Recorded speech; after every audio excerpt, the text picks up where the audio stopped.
akazange afune nqumla ngebhozo because bona bengqola bethandaza phayi bedumisa betrongweni haleluya okanye evinyiki okanye ithini wabona bona besize behamba enyawo bekhululekile futhi haleluya kanti batheka ixesha lolala bathandaza uPaulos noSilas amen so nathi ngexesha lolala makasithandaze uqala namhlanje haleluya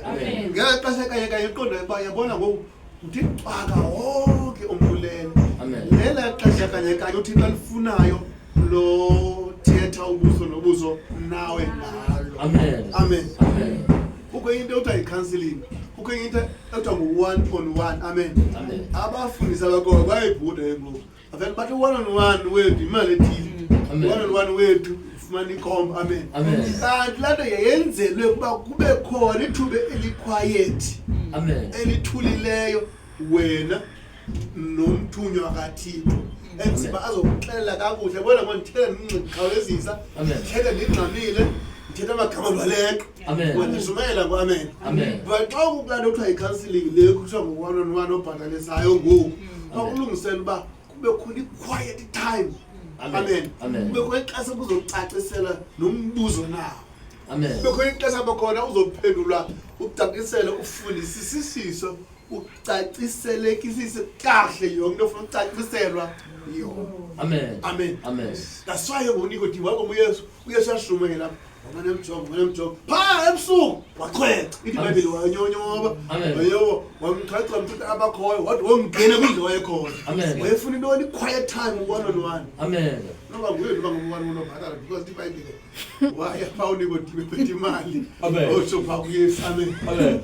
noba nguye noba ngumntwana babhatalisa amen kodwa zaye ngoye uyesu wathi now one on one imali ethile yaba nguNikodimi oyanemali phaya njengoba boseke baprofeti bathi owami one on one amen hallelujah so ngela xesha uyesamulele ngalo wafika uNikodimi amen ngela xesha uNikodimi famulele kwakhe waqoma into la ayizenceda ndihambe ndofuna insindiso nenyaniso phaa kuYesu amen ngobusuku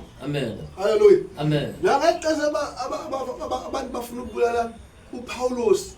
bamchwechele bamlalela ngobusuku banxezulula kule ndawo sizambulala amen uPaulos kwakunini wamsebusuku wena ixesha lolala wenzele phuma nzabekike amehla kasaboni kahle because then ixesha lolala akulinda bancane haleluya so ngexesha lolala ngexesha sebusuku masibe nesenzayo haleluya ndixela into baba even ngamagqwirha awathanda ufula emini akho ngexesha wena uleleyo ngayo afika sebenze ngawo amen lizwe iBhayibheli ithi ngexesha babelele bonke umuntu onobutshaba fika wahlwayela ukhulu haleluya ngexesha bathe balele if mos ulele pha xa ulala uyawuvula umlomo imvuka zinangena haleluya but emini xa uhlezi ozovuma